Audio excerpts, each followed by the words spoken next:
Olá, amigos, sejam muito bem-vindos a mais esse momento de reflexão à luz do Evangelho de Jesus e da doutrina dos Espíritos na casa virtual da nossa irmã Rosa, aqui no YouTube. Meu nome é Cláudia Matos, eu sou colaboradora do CEIR. E dentro do tema do mês, o Livro dos Médiuns, Repositório de Bênçãos, tema este que foi escolhido para homenagear os 160 anos da primeira edição, do Livro dos Médiuns, nós hoje vamos ouvir a convidada Carmen Silveira, do Centro Espírita Amor e Caridade, em Cabo Frio. E desde já agradecemos a Carmen por aceitar nosso convite. O tema que ela desenvolverá é Não aceito minha mediunidade. Terei problemas? Mas antes disso, nós vamos fazer a leitura de uma página inicial e a nossa prece de harmonização.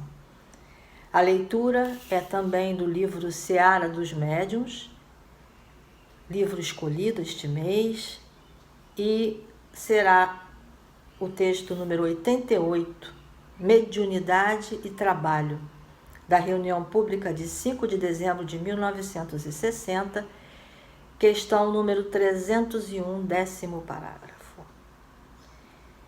Diante das obrigações naturais que a mediunidade impõe em sua prática, muitos companheiros trazem à baila desculpas diversas que lhe justifiquem a fuga, embora demonstrem vivo interesse na aquisição de poderes psíquicos.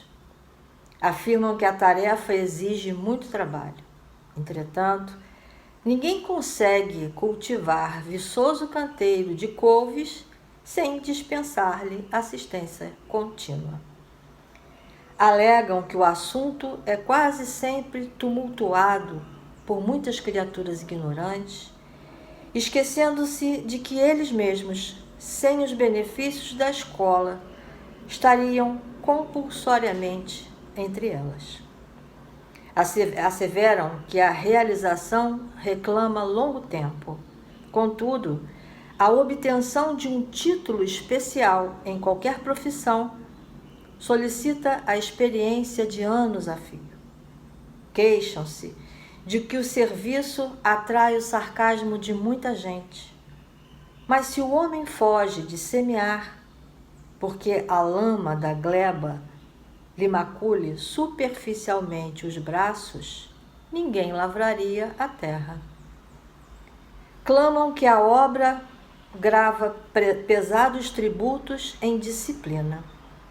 No entanto, apagado trapezista, para impressionar favoravelmente num parque de diversões, é compelido a ginástica e exercícios incessantes. Dizem que o mandato pede excessiva renúncia. No entanto, sem o sacrifício dos operários do progresso, as máquinas poderosas que assinalam a civilização da atualidade não existiriam no mundo. Não admitas possa haver construção útil sem estudo e atividade, atenção e suor. O diamante é habitualmente retirado de terreno agressivo. Humilde folha de alface para servir anônima cresce fazendo força. Mediunidade na lavoura do espírito é igual à planta nobre na lavoura comum. Deus dá a semente, mas para que a semente produza, não prescinde do esforço de nossas mãos. Vamos orar? Nos concentrando, elevando nossos pensamentos em gratidão a Deus, nosso Pai, pela vida, a Jesus, nosso irmão maior, por seu evangelho de luz, a Mãe Maria, por seu colo protetor, a espiritualidade amiga e abnegada do CEIR, por estar sempre disposta a nos ajudar, rogando a todos que tenhamos uma tarde de paz e que os ensinamentos do Mestre Jesus possam tocar nossos corações e mentes, regendo pensamentos e atitudes. Pedimos ainda que nossa irmã Carmen, que fará hoje o uso da palavra, seja sempre iluminada e abençoada. Estejamos com Jesus, agora e sempre. Graças a Deus. Vamos então ouvir agora nossa irmã Carmen. Olá, meus irmãos. É um prazer estar aqui com vocês hoje, conversando sobre esse assunto tão importante que foi determinado para esses nossos momentos. A prática da caridade como ação desobsessiva. Tema importantíssimo na nossa atualidade, em que os processos de sofrimento individual e coletivo estão trazendo muitas desarmonias para todos nós. E é preciso ficarmos de olho tanto nas oportunidades de praticar a caridade, quanto nas oportunidades que nós temos de nos desequilibrarmos e entrarmos em processos obsessivos. Vamos então conversar um pouco a respeito disso, de uma maneira mais estruturada, para que nós possamos acompanhar bem as ideias, né? Primeiramente, nós vamos parar um pouco no conceito de caridade.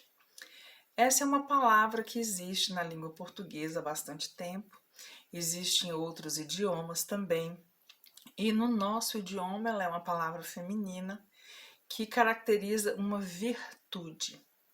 E ela entra em todos os livros de teologia, né? Porque a caridade nos conduz ao amor a Deus e ao nosso semelhante. Por isso ela está nos livros de teologia, nos grandes escritos sagrados, né? Em várias situações. Mas ela pode ser definida de uma maneira bem simples, um ato pelo qual se beneficia o nosso próximo, especialmente os pobres e os desprotegidos. É então apresentada no Evangelho segundo o Espiritismo como a irmã da fé e da esperança. Na Epístola de Paulo também. Então são 3 virtudes consideradas irmãs: a fé, a esperança e a caridade. E realmente nós observamos, né? Quando alguém está no desespero, numa situação difícil de viver, e chega alguém com ajuda, com a mão amiga, né? Com o ombro, com o amparo, a fé pode retornar a esse coração e a esperança pode se fazer presente. Então a caridade com certeza trabalha em conjunto. E a pessoa que tem fé, ela é levada a praticar a caridade. E a pessoa que tem esperança também, porque ela sabe que com a ajuda, mesmo que pequena, é possível fazer às vezes muita coisa. No Espiritismo, a caridade também entra no título da última das leis morais, das quais fala a parte 3ª de O Livro dos Espíritos, a lei de justiça, amor e caridade. Então nós temos aí outra tríade, né? Justiça, amor e caridade. E é uma tríade completamente equilibrada, porque não há como nós sermos amorosos sem termos justiça, sem oferecer ajuda a quem precisa. E a justiça feita sem amor e sem ajuda, ela pode se tornar inclusive um instrumento de opressão. Então, no Evangelho segundo o Espiritismo, lá no capítulo 13, não saiba a vossa mão esquerda o que dá a vossa mão direita, o bispo de Argel diz que é na caridade que nós devemos procurar a paz do nosso coração, o contentamento para a nossa alma e o remédio contra as aflições que acontecem na nossa vida. Isso porque a cada vez que nós saímos do nosso próprio problema e conseguimos nos voltar para os outros, nós encontramos aí novas perspectivas. E as nossas aflições podem parecer não tão grandes mais, não é?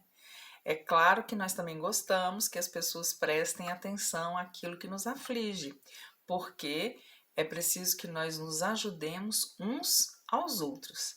Via de mão dupla sempre, porque todos nós precisamos de ajuda em algum momento da vida ou em muitos momentos da vida.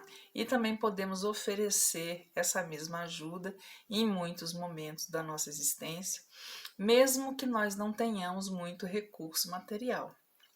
Muitas vezes nós nos deixamos levar pelo equívoco de que só pode fazer a caridade aquele que tem mais bens, e não é verdade. Eu já experienciei momentos assim de grande renúncia, de grande solidariedade com as pessoas que têm muito pouco, né? Nós entregávamos cestas básicas numa região bem carente, e aí quando a gente passava na segunda, terceira casa, eles já estavam se comunicando entre si para trocar as coisas. Olha, aqui vou na sua casa, eu sei que você gosta disso, né? Você recebeu isso? Ah, eu recebi, então vamos repartir. Então, não é a presença de abundância material que traz o espírito caridoso ou a oportunidade de ser caridoso, mas é um pendor interno, é uma situação íntima que faz a gente tirar do pouco recurso, ainda assim, um motivo e uma possibilidade de ajuda, né? Nós temos na nossa contemporaneidade alguns pensadores que nos acrescentam aspectos interessantes a respeito das reflexões sobre a caridade. Nós temos, por exemplo, Eduardo Galeano, em que ele diz assim: eu não acredito em caridade, acredito em solidariedade. A caridade é muito vertical, de cima para baixo. A solidariedade é que é horizontal, respeita as outras pessoas. Tenho muito a aprender com as outras pessoas. Não entrando em radicalismos, né, e nem em filosofias negacionistas, é preciso nós pensarmos sobre isso. Muitas vezes nós vamos para fazer alguma coisa que nós estamos nomeando como caridade e na realidade nós estamos procurando um jeito de fazer a nossa personalidade entrar em sobressalência, né? Ela se destacar das outras. Olha como eu sou bom, olha como eu faço bem, né? Olha, poucas pessoas estão disponíveis como eu estou. Então, na realidade, em muitos momentos, sim, o nosso ego pode nos fazer assumir essa posição vertical com relação a outra pessoa, né? Eu estou te ajudando, né? Eu sou melhor do que você, eu tenho mais do que você, então eu posso fazer isso. E isso muitas vezes é inconsciente, né? Eu espero, na realidade, que seja inconsciente, porque conscientemente nós fazendo isso, estamos contrariando completamente os ensinamentos de Jesus, né? O José Engenheiros, ele também diz que a solidariedade é que converte em direito o que a caridade dá como favor. Então, ele também considera a solidariedade um passo a mais na prática da caridade, né? E aí, como é que a gente equilibra isso tudo com a frase que é o título de um dos capítulos do Evangelho segundo o Espiritismo? Fora da caridade não há salvação. É um tema importantíssimo para nós isso, né? Porque se a caridade não for feita com o espírito de serviço, com esse senso de horizontalidade, né? Respeitando muito as outras pessoas, ela realmente não é caridade, como Kardec discorre nesse capítulo do Evangelho segundo o Espiritismo. É preciso que nós estejamos isentos de todo interesse pessoal, de todo sentimento de orgulho, de egoísmo, para que nós consigamos chegar no templo da caridade e fazer algo que realmente valha a pena. Então é preciso sim que a gente pense sobre isso e sobre como nós nos estamos posicionando dentro do ato caridoso, como se realmente nós formos pessoas prontas para amar irrestritamente, respeitar e oferecer ajuda, sem fazer disso um trampolim ou um pedestal. Muito importante. Por quê? Quando Kardec coloca que fora da caridade não há salvação, o que ele está querendo dizer é que não adianta o nosso rótulo religioso se nós não pudermos nos elevar a esse cumprimento da lei de justiça, amor e caridade. Isso não está preso no arcabouço de nenhuma teoria religiosa. É o nosso comportamento perante o próximo, é a maneira como nós nos relacionamos com ele e com as oportunidades de ajuda que nós temos ao longo da nossa vida. Então, não é fora de uma religião que não há salvação, é fora dessa ética do relacionamento conosco mesmos, com o próximo e com Deus, que nós vamos encontrar a salvação, né? E essa palavra é outro grande motivo de reflexão para nós. Eu vou me salvar de quê? Quem que vai me salvar, né? Na realidade, só existe um Salvador se nós aceitarmos que o que ele ensina pode ser bom para nós e colocarmos isso em prática. Se nós não assumirmos os ensinamentos que ele nos passa, com certeza continuaremos perdidos. Só nós podemos nos salvar a nós mesmos, porque todos os ensinamentos já foram dados. Nós é que precisamos nos apropriar deles para seguir em frente e fazer o melhor com todo esse arcabouço que a providência divina já colocou nas nossas mãos, né? Quando a gente pensa sobre a caridade junto com a palavra obsessão, é importante nós termos claro também qual é esse conceito, né? Porque nós estamos falando aqui da caridade como uma prática de desobsessão. E realmente é muito adequado falar disso, mas para compreender a desobsessão, vamos entender também o que significa a obsessão, né? Esse conceito não é exclusivo da doutrina espírita, embora nós tenhamos aí uma predominância do uso dele, né? Falando a respeito da influência espiritual negativa sobre nós. Mas ele é oriundo lá da psicologia, da psicanálise, da psiquiatria, né? A obsessão, ela é uma preocupação exagerada com alguma coisa, um apego excessivo a uma mesma ideia, ou monoideísmo, né? Uma ideia fixa, que se transforma numa compulsão, numa necessidade intensa de fazer algo que seja ilógico e insensato.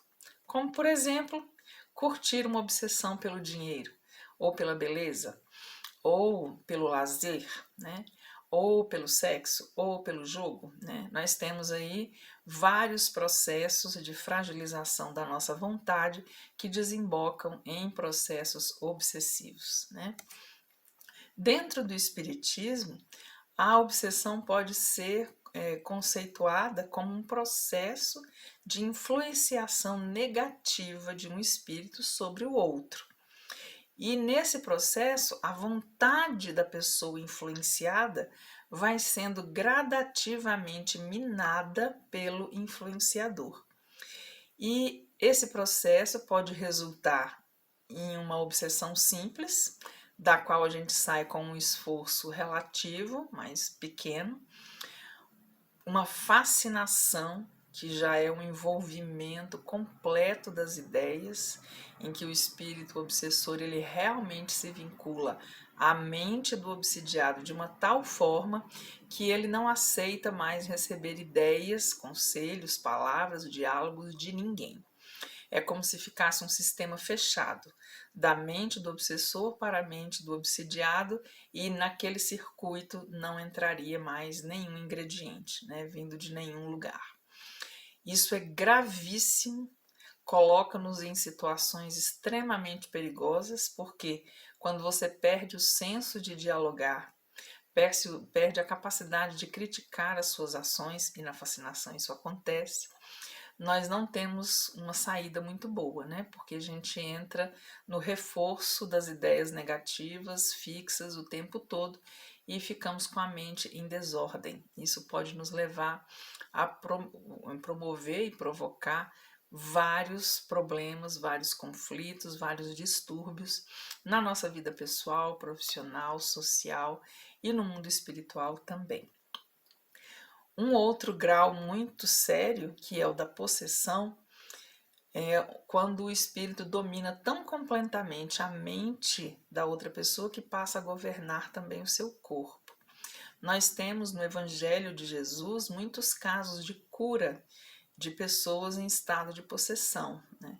Que perdiam a consciência, caíam, gritavam, se jogavam de alguns lugares e perdiam o controle corporal. E Jesus também curou essas pessoas, né? Por quê? Porque ele conseguiu desfazer os laços que existiam entre o influenciador e o influenciado. Conseguiu libertar essas pessoas, né? E muitas vezes no centro espírita nós somos convidados, chamados, convocados a ajudar a fazer esse processo de libertação também. É o que nós chamamos do tratamento desobsessivo, né? A desobsessão, então, é o desligamento entre o influenciador e o influenciado, ou seja, entre o obsessor e o obsidiado. É um processo de libertação das mentes que estão neste caminho de aprisionamento, né? De imantação um ao outro, de tal maneira que os destinos ficam ali cruzados e meio que parados, porque as pessoas não conseguem seguir os seus caminhos em paz, né, individualmente. Estão parcialmente bloqueadas, presas naquele estado de comunhão nociva, e o processo desobsessivo é exatamente o que se desenrola para provocar a liberação dessas mentes uma da outra. Como é que essa liberação vai ser feita? É na marra.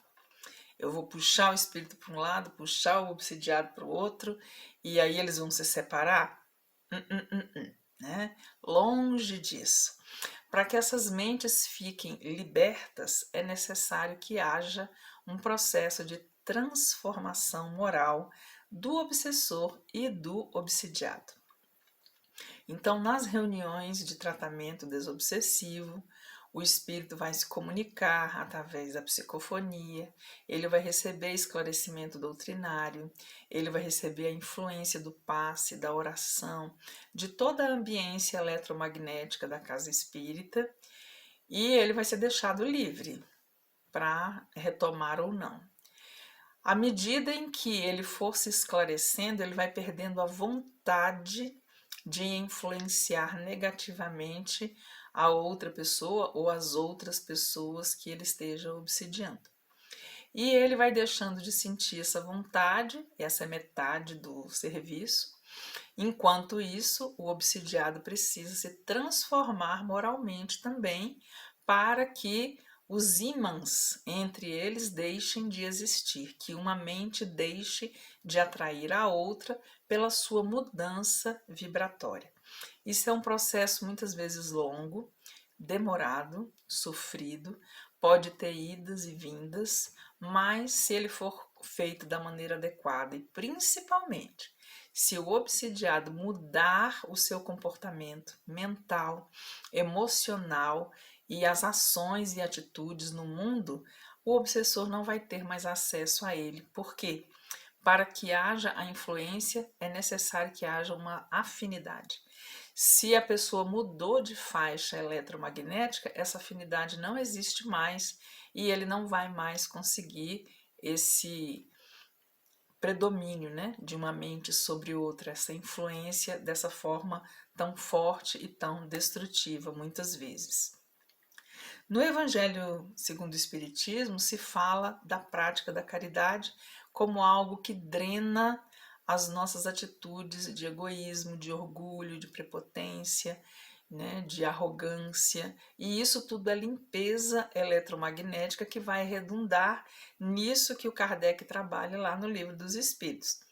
Não há nenhuma palavra sacramental, nenhum sinal cabalístico, nenhum talismã que tenha uma ação qualquer sobre os espíritos. porque estes são atraídos pelo pensamento e não pelas coisas materiais. Então não adianta nós procurarmos soluções aparentes, superficiais, rápidas, para que nós entremos no processo desobsessivo. É preciso limpar de dentro para fora todos os nossos sentimentos ruins, os nossos desequilíbrios, os nossos desejos de vingança, a nossa culpa, porque a culpa é exatamente um dos sentimentos que os espíritos obsessores utilizam para fazer o plug com a nossa mente, né? Ele está com vontade de castigar e a gente está com vontade de ser punido porque sabe que errou. Então aí é automática praticamente a ligação, né? E na reunião mediúnica, o que vai se querer fazer é exatamente reduzir a força eletromagnética existente entre as pessoas envolvidas no processo obsessivo, para que cada uma fique livre de seguir o seu próprio caminho, a sua própria jornada evolutiva, né? Então, como é que caridade, obsessão e desobsessão se conectam? Todas as vezes que nós quebramos os princípios da lei de justiça, amor e caridade, nós abrimos caminho para os processos obsessivos. Essa lei é a lei maior, é a maior das leis morais. E por isso que ela está em último lugar no Livro dos Espíritos, né, na parte terceira. Qualquer brecha que nós abrirmos nela está criando um conflito, uma ofensa, que vai precisar de resgate, de provações, para que as coisas sejam restauradas em seu equilíbrio, né? Um dos maiores motivos da obsessão é o desejo da vingança, a ação de se vingar, de procurar fazer algum dano físico, moral, material a alguém para reparar uma ofensa, um dano ou uma afronta que a pessoa sofreu. Esse ato retaliativo, ele pode gerar processos obsessivos. E se a gente perdoa, nós estamos ali na lei de amor. Nós não precisamos nos vingar de ninguém, porque a justiça divina tem os seus mecanismos de restaurar as coisas. Nós não precisamos fazer o papel de alguém que vai provocar a justiça com as próprias mãos, né? O mecanismo da lei divina é extremamente eficiente, não precisa da nossa interferência para fazer absolutamente nada. E nós gastamos muitas vezes uma energia demasiada para tentar fazer uma justiça que a gente considera justa, quando na realidade ela não passa de vingança. A coisa que nós mais podemos fazer de bem para a nossa vida, quando recebemos uma afronta, uma ofensa, algum conflito é gerado em torno de nós, é como recomenda Francisco de Assis, né? Onde houver ódio, que eu leve o amor. Onde houver conflito, né, que eu leve a paz. Então, se nós oferecermos isso ao contexto, não há como a obsessão se instaurar, né? Mas, digamos que a gente não conseguiu, o processo obsessivo está instaurado, como nós fazemos, né, para sair dele? Quando nós vamos ao centro espírita, a gente recebe várias indicações. Faça o culto no lar, inscreva-se numa reunião de estudos, venha para a reunião pública, tome o passe, a água fluidificada, faça leituras edificantes, aprenda a meditar, controle seus impulsos de desequilíbrio, né? Faça coisas boas para você mudar a sua vibração pessoal e ficar cada vez mais forte na direção do bem, né? E essas recomendações todas são importantíssimas. Só que tem uma coisa: se eu estiver obsidiado e começar a fazer caridade só para eu me livrar do meu obsessor, não vai dar certo, né? Isso deixa de ser caridade porque o nosso interesse pessoal, nosso interesse próprio é que está em jogo. É preciso que essa manifestação de bem na direção do outro provenha de um lugar de dentro de nós que seja sincero, que seja autêntico, que faça parte do nosso processo de autotransformação e não como se fosse uma barganha, né? Ó, tô sendo bonzinho, me deixa livre, né?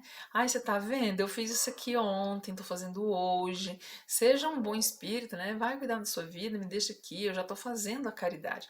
Se for com essa intenção, não vai surtir efeito. Com certeza não vai, né? Eu tenho uma experiência na minha vida de professora que se assemelha muito a isso. Eu, quando estagiária ainda, eu tive uma turma muito difícil, de uma região muito carente socioeconomicamente falando, e eu tinha um líder negativo dentro da sala que ele provocava a maior polvorosa. Ele bagunçava e levava os outros a fazerem bagunça. Ele era o tal líder carismático para o mal, né? Porque o mal tem carisma. O carisma é a capacidade de emissão do eletromagnetismo na direção dos outros, né? E a gente pode usar essa força, esse carisma, tanto para o bem quanto para o mal. Esse meu aluno ele usava para o mal, porque a vida dele era muito atribulada, um lar muito confuso e ele não conseguia se equilibrar. Um belo dia, o irmão dele foi abordado por outros colegas da escola que estavam tentando tirar alguma coisa que os dois haviam roubado. E esse irmão mais novo foi cercado, né, perto da portão de saída, e na hora que eu saí da escola eu vi a briga e o menino já estava ficando ensanguentado, né?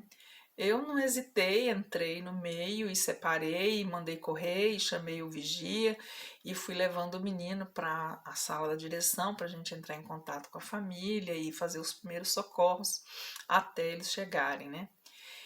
E o irmão mais velho dele soube disso, né? E a partir desse dia ele ficou meu amigão. Era aquela pessoa que me acompanhava da porta da escola até a porta da casa, porque era uma região muito problemática onde eu morava, né? Mesma comunidade deles. E havia muito perigo até eu chegar da escola na minha casa. Mas ele me acompanhava todos os dias como se fosse um guarda-costas, né? E se tornou meu grande amigo, melhorou o comportamento. Mas por quê? Porque eu não fiz de caso pensado. Na hora eu não pensei, olha aí uma grande oportunidade, né? Se eu fizer alguma coisa pelo irmão dele, pode ser que ele fique meu amigão e pare de atrapalhar a minha aula. Esse pensamento realmente não veio à minha cabeça. Eu agi na direção de um outro ser humano em situação de risco e fiz aquilo que eu achava que era o correto e rendeu os frutos que rendeu, e até hoje ele ainda faz contato comigo, né? Passado que quase 50 anos, né, de contato inicial, eu já encontrei com ele outras vezes e tudo muito bem, muito tranquilo, ele modificou a própria vida, né? Muito importante a gente saber disso. Nesse sentido, a Ivone Pereira traz para nós uma trilogia de romances em que a gente fala de um processo obsessivo que durou séculos, né? Séculos. E esses 3 romances, Nas Voragens do Pecado, O Cavaleiro de Lumière e O Drama da Bretanha, mostram ali uma jovem, no último volume, O Drama da Bretanha, uma jovem que sofre ataques epilépticos, que é muito frágil, apesar de linda, né? Ela é muito frágil e ela tem um irmão maravilhoso que é estudioso, filósofo, iniciado em várias ciências ocultistas, e ele se encarrega de ajudá-la a se livrar do obsessor que ela carrega desde criança, né? Então ele pede ao obsessor um prazo. Olha, me dá um prazo para que ela fique entregue a si mesma e não sob a sua influência. E dessa forma, eu acho que eu vou conseguir ajudá-la a melhorar. Então o espírito dá para ele 3 anos. Ó, eu te dou 3 anos, porque você é muito bom, porque você é sincero, eu respeito você, eu te dou esse prazo. Se em 3 anos ela não melhorar, aí eu volto e você não vai ter nenhuma faixa de negociação comigo, né? Ele se esforça de todos os jeitos para ajudar a irmã, mas ela não responde na mesma medida. Então passam-se os 3 anos, o espírito retorna e ele retorna com força total porque ela não melhorou. Então o processo da desobsessão é um processo de autotransformação. E assumir a caridade como parte da nossa transformação é importantíssimo. Por quê? Porque ela nos aproxima de Deus e dos nossos irmãos em humanidade, dos quais nós nunca podemos nos afastar. Eu recomendo a leitura dos 3 volumes para que vocês possam acompanhar essa história dolorosa, mas é muito importante que nós saibamos os desdobramentos disso, né? Jesus, então, ele ensinou amai-vos uns aos outros, né? E Pedro, na sua primeira epístola, no capítulo 4, versículo 8, ele diz assim: tendo antes de tudo ardente amor uns para com os outros, porque o amor cobre uma multidão de pecados. Então comecemos com a caridade e avancemos para o amor, porque isso sim é processo desobsessivo e vai nos ajudar a vencer todas as nossas dificuldades. Eram essas as palavras que eu gostaria de trocar com vocês hoje, né? Vamos então agora fazer a nossa prece, encerrar este momento, mas não encerrar as nossas reflexões. Vamos então fechar os nossos olhos, nos desligar dos problemas e fazer agora 1 minuto de silêncio interior para que a nossa vida seja diferente a partir do momento em que nós cultivemos a real caridade e que possamos estender aos nossos irmãos não os braços arrogantes que ajudam porque têm, mas os braços fraternos e solidários porque todos nós somos irmãos.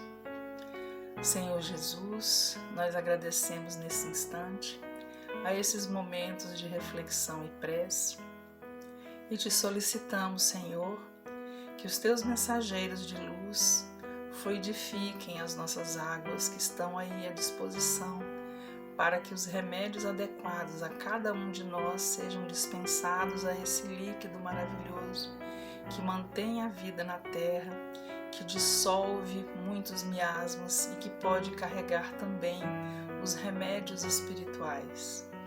Que possamos usufruir da bênção dessa medicação natural e eletromagnética, tomando-a com fé e com a esperança de que vamos conseguir a mudança dos nossos estados de adoecimento para o estado de saúde.